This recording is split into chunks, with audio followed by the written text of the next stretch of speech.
Rainbow Soul Vodcast, where our Soulstrology comes forward to help you manage your everyday life, with forecasts and deep dives on natal charts and queer perspectives on the planets, transits, and more.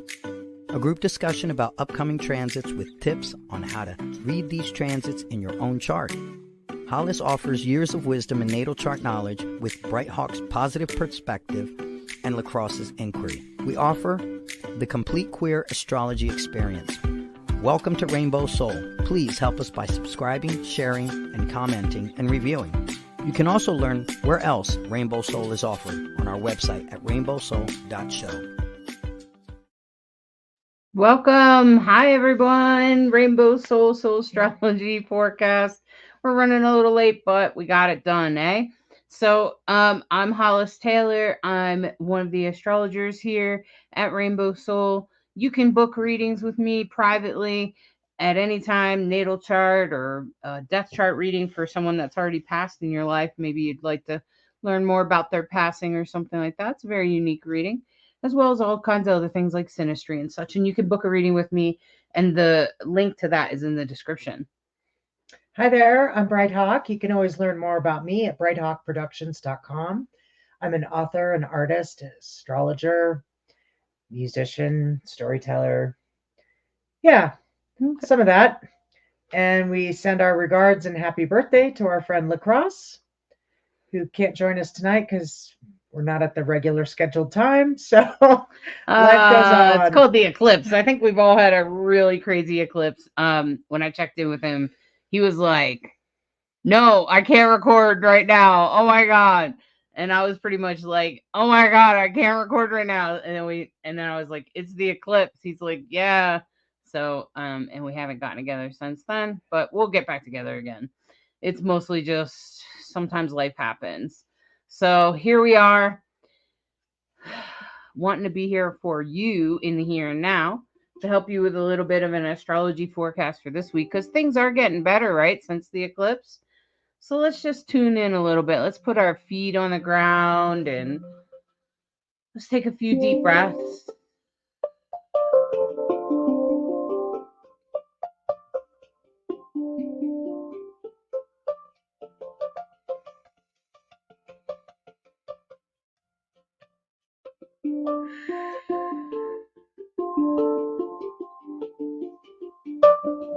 I hope you can imagine yourself walking along, feeling the cool night air.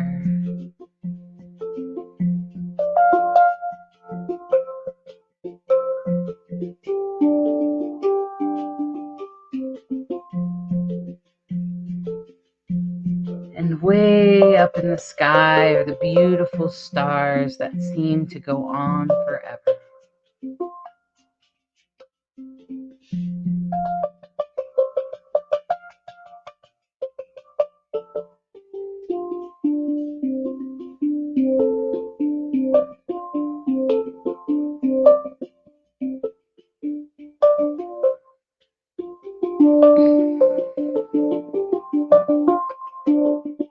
And as you stare up at the stars,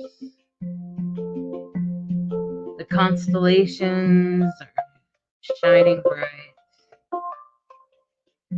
And the constellation of Scorpio reaches out to you,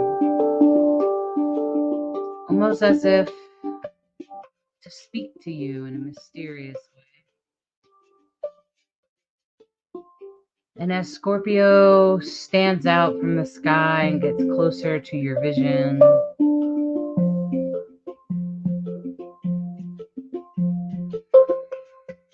you notice a shiny light within it. Not part of the constellation, but certainly within it. And this planet, as it zooms in, is the planet of Venus. Venus is love, relationships, money, and resources. It is feminism,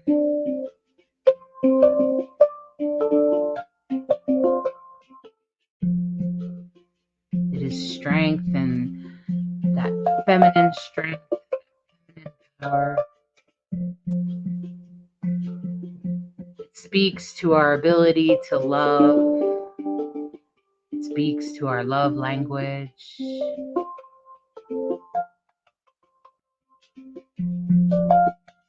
Everything that has to do with love, including the things we love, the people we love. The Venus in Scorpio, well, it kind of gets clouded by the constellation a bit. It's in its fall.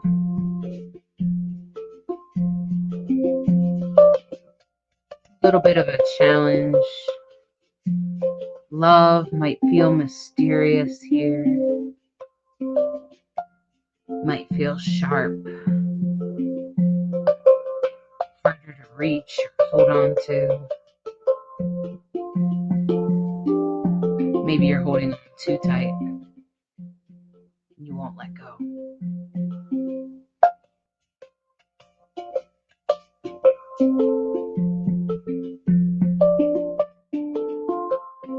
And sometimes when we love something, we want to hold on to it as tight as we can.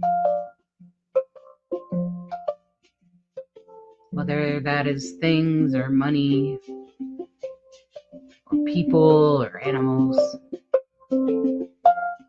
But what Scorpio teaches us is that sometimes you must set it free. In order to keep that love, you must set it free. In order for that love to stay with you, you must release it.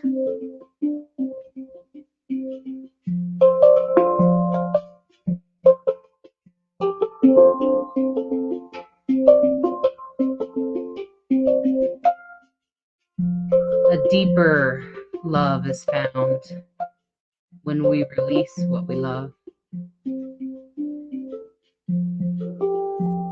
Instead of the love fulfilling our own hearts, we wish to fulfill the hearts of our loved person or thing or animal. And when we release it, we show that we truly loved it. We truly love them.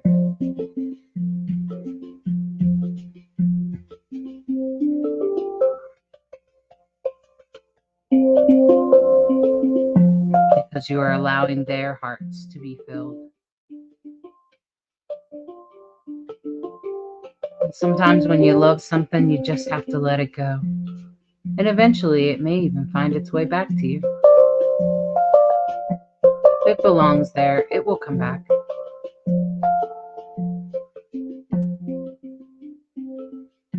And that is the mysterious nature of Venus and Scorpio.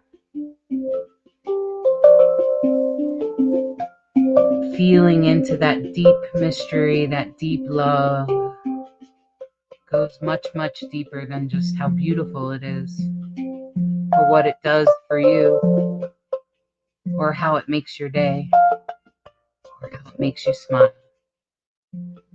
This is a love on a soul level so much deeper than you can even imagine.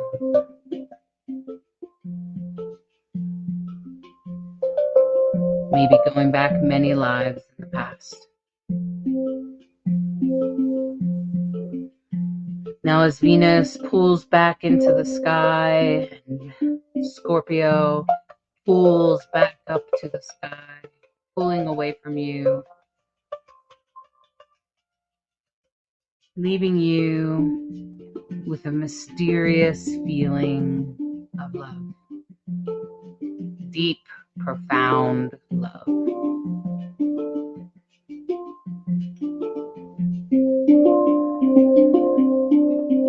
And as you come back into yourself, you can wiggle your toes, spread your fingers, and come back to the here and now. join us here at Rainbow.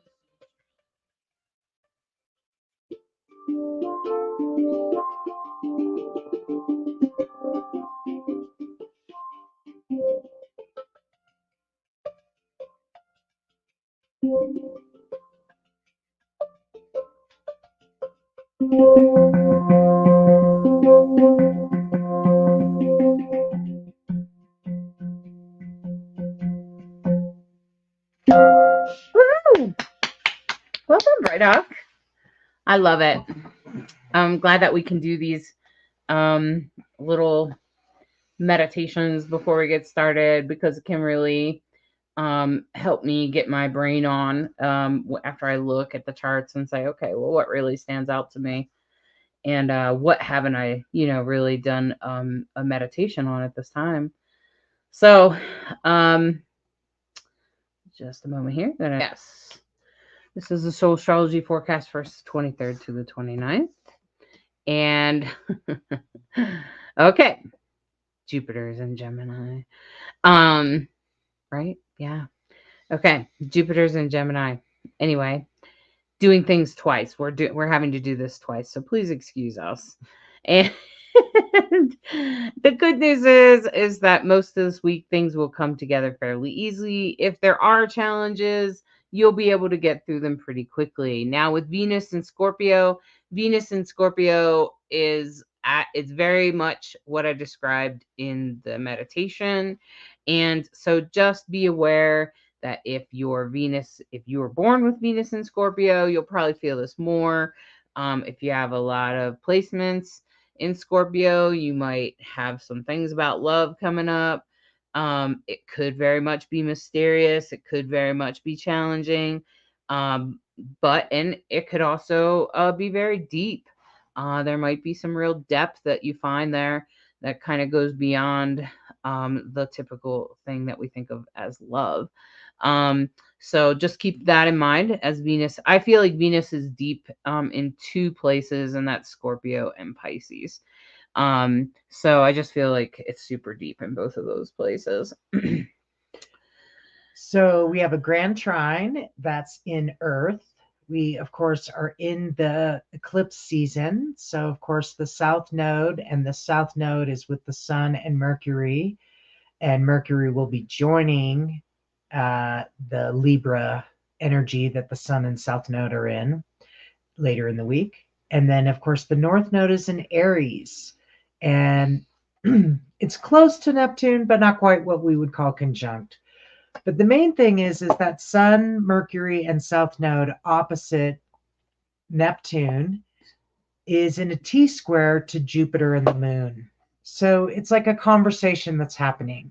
So it could either be, because of course Mercury is all about communication, and it's with the Sun and the South Node. So you could be reviewing something from your past, or someone from your past relationship.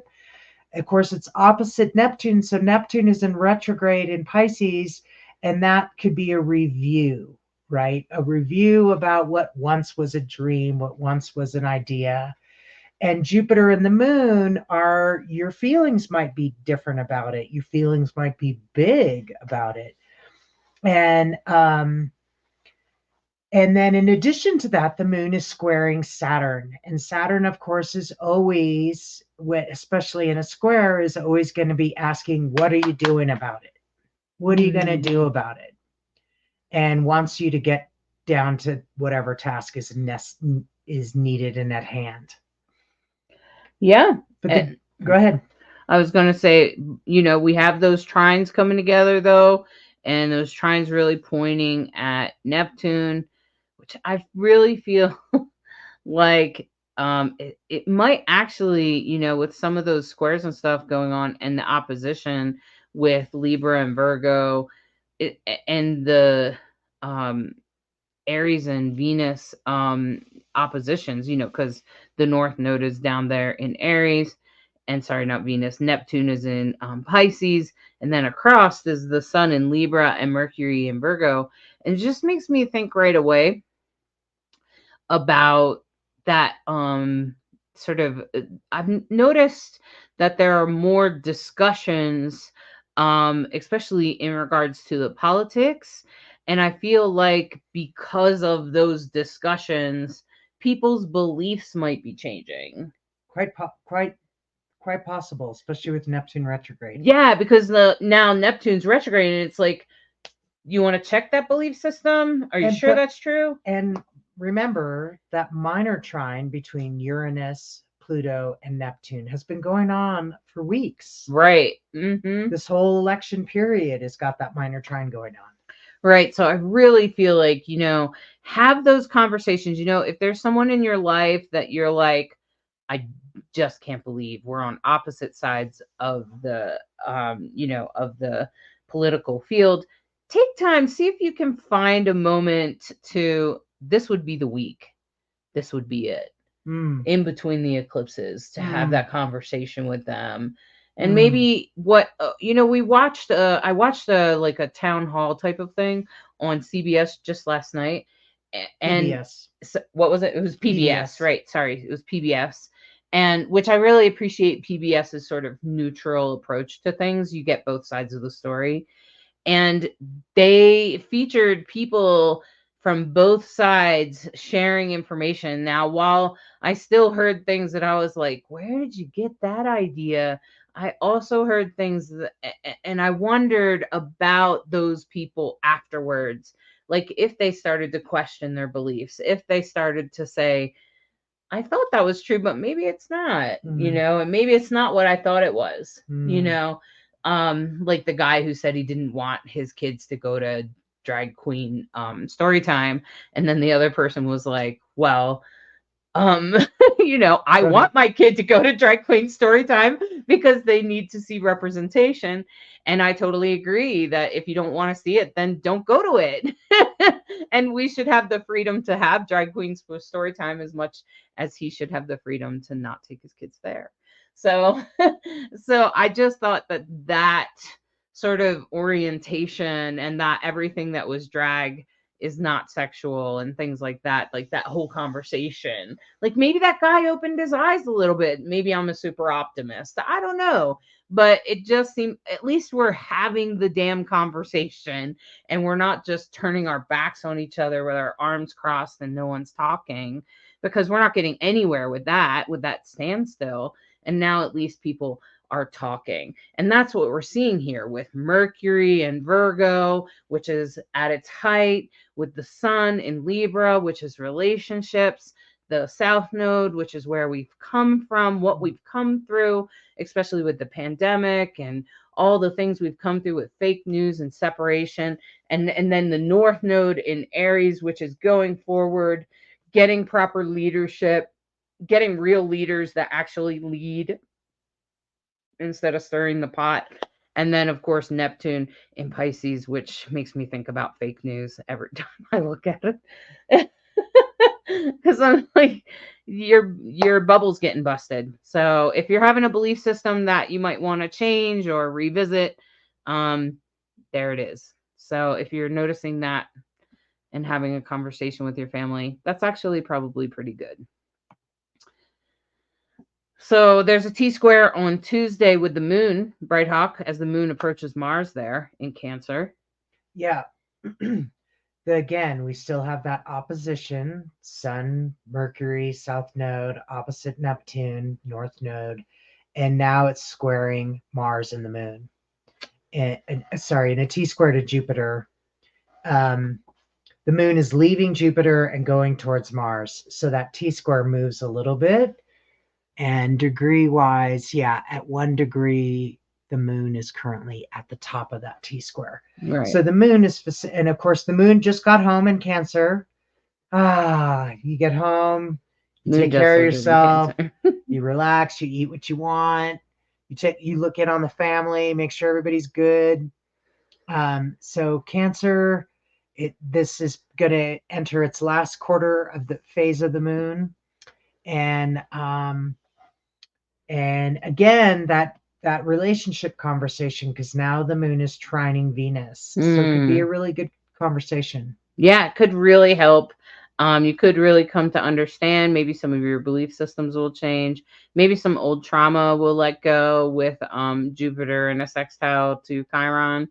Chiron there still speaking in Aries, reaching out to us saying, okay, you know, can we resolve this? Can we heal this? Right? That's what Chiron wants to do. It always wants to heal things and make things better. And I think T squares give you a real opportunity. While challenging, they can also make things very they can also heal at the same time. And on Wednesday, the T square sort of dissipates, even though like the moon and Mars are very intensely on top of each other. But I noticed that they're in a trine to Saturn, so it might not be as intense, huh? Yeah. The moon now conjuncts Mars, but like you've said before, Mars is hot and fiery in wet, watery Cancer. And the moon is at home in Cancer. So Mars is answering to the moon. And how you feel about things may make you want to take action. And maybe taking action is also going to help you change how you feel about things. Maybe be of service. Yeah, and it's a trine there, so the moon and Mars in a trine to Saturn like that just feels like it could be really good. But we're still having that discussion about visions, dreams, and perspectives, because I really think like Neptune is very much about perspective. So we're still having that conversation in relation to relationships, um, and in relation to what are our belief systems and what's our perspective, And so it could really unwind on Wednesday, especially Wednesday into Thursday with a double kite, I guess you could call that. Yeah. One pointing at the moon and the other one pointing down there at Neptune. Wow, it looks beautiful. Yeah, big Earth trine. The kite. You've got minor trines, two minor trines, two major trines. Pretty beautiful. Willing to be delightfully surprised by how well things go on Thursday. Yes, the Pluto is opposite the moon. So Pluto oppositions are never easy, always reflective, possibly transformative. But the thing I like about that one is that it's in a T square to Chiron. So Chiron, of course, is the wounded healer. So when the moon is opposite Pluto, Chiron is going to facilitate the conversation. Chiron's in Aries, so it's going to see what kind of action needs to happen for the highest good, for the greatest healing. So lean into the healing vibe. Yeah, that healing vibe should be really intense on this day. On Wednesday, Thursday, you should really start to feel some resolution around things. Things might really be coming together easily, especially those conversations, as I mentioned at the beginning, and with a void moon just for a half an hour that day. Yeah, just in the evening, 10:12 p.m. to 10:48 p.m. when the moon leaves Cancer and goes into Leo.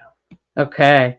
And as we continue on, oh, and by the way, Mercury moved into Libra on Thursday. Thursday. Okay. And so that also happened, and you probably might feel that. It just might feel a little bit more conversations that are collaborative rather than about knowing all the facts. Because I feel like Mercury in Virgo is about knowing all the facts. But Mercury in Libra is more about collaboration and meeting and balance and even justice. So it could mean that there could be some compromise and things like that happening. You could really find compromise if anything's going on Thursday, Friday, for sure. Yep. And the Leo moon means the moon is going to answer to the sun and the stellium in Libra. So again, just underscoring exactly what you just said. Libra, it's about relationships. So yeah, so coming into an understanding of, well, that's that person's perspective, and just like we seen on that show last night, where you can agree to disagree, and that's okay. It's actually, I thought what was most interesting about that show on PBS where they had people from both sides speaking their political conversations and having these very balanced political conversations. The most interesting thing is while we might feel divided, our difference in opinions is actually very little. Yeah. There's actually very little difference. We all believe we should have freedoms. We all believe in certain things, but for the most part, the difference is actually quite small, but we all feel very separated, which is an interesting point to leadership, which the North Node in Aries is all about leadership. And of course, the eclipse is going to be happening there on October 2nd. And we're kind of approaching that. So it makes me think about these trines and stuff on Saturday and Sunday. And Saturday is mostly Earth trine and Earth trines. And then Sunday is when the grand trine becomes a water trine, which feels emotional. Yeah. So you have Venus in Scorpio, Mars in Cancer, and Saturn in Pisces. Self-care Sunday. Do it. Take care of yourself. We start the day off with the void moon, so really begs you to take the time off, take the morning off. I'll make pancakes. Bright Hawk's gonna make pancakes, so then that means you have to just relax. There's nothing needs doing until after 10 a.m. on Sunday morning. Right. 10 a.m. Mountain Time. So that's noon for you East Coasters, okay? Right. So, just relax on Sunday. Really take some time to have some self-care if you can. Hopefully, even if you do have to go to work or something, like I feel for like nurses and stuff that still have to go in on Sunday. Hey, you know what? Pick up some beautiful fruit or something and take it in and share it with all the residents or something. Okay. So, even if you have to work, find a way to still do a little self-care on Sunday, because I feel like that's the day. Yeah. That's the day you want to do that. All right. And so now here we are back, and I'm going to pull 3 cards for you.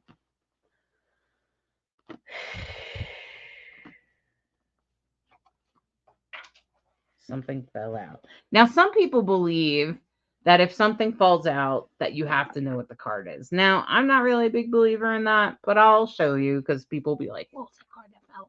It'll drive them crazy. It's the 7 of Swords. It's the card that's actually about people sneaking behind your back and not doing very nice things. Hidden enemies.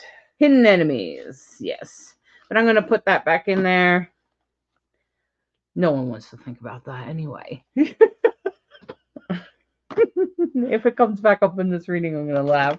Okay, so I'm going to shuffle these and pull 3 cards for us in the here and now for this upcoming week.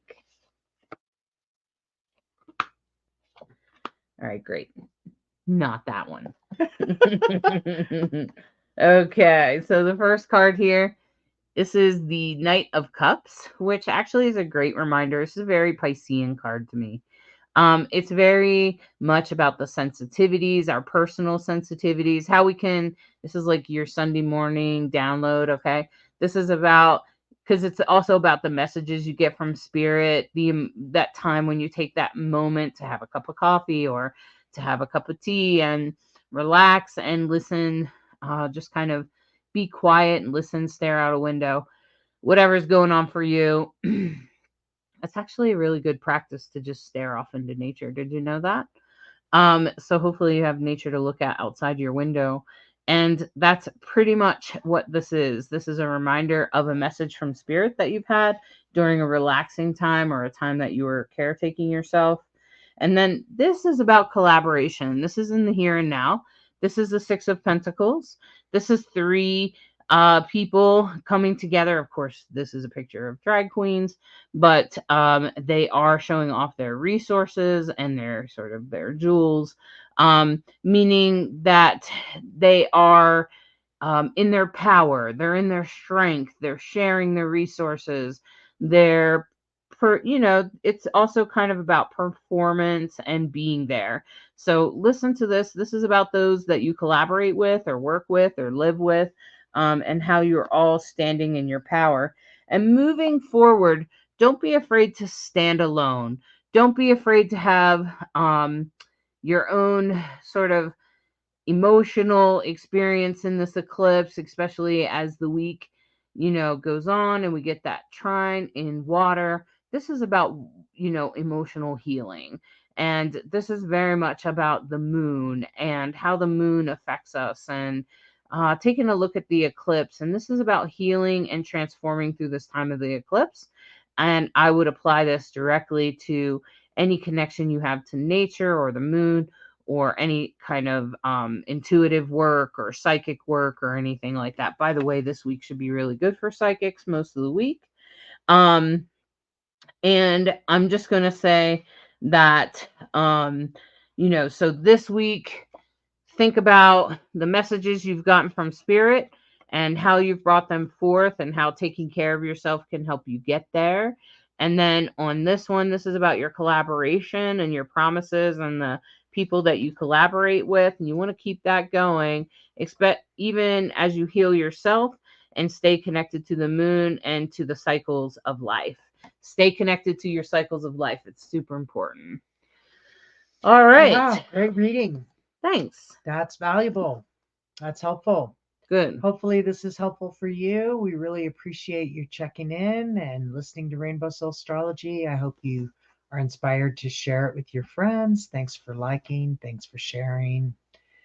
Thanks for listening. Thanks for being you and everything you do. And thanks for listening to Rainbow Soulstrology, where we try to be a bridge between you and the stars. Bye-bye. Have a good one. Thank you for listening to this week's Soulstrology and subscribing, liking, sharing, and reviewing. We hope you enjoy this dose of Soulstrology and encourage you to embrace the week ahead with an open mind and heart, so that you may integrate the deepest of lessons from the stars. Take a moment to step outside and honor the planets, stars, and moon in the sky with your heart.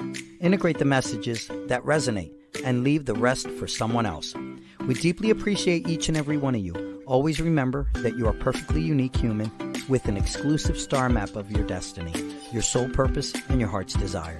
Thank you again for tuning in to Rainbow Soul.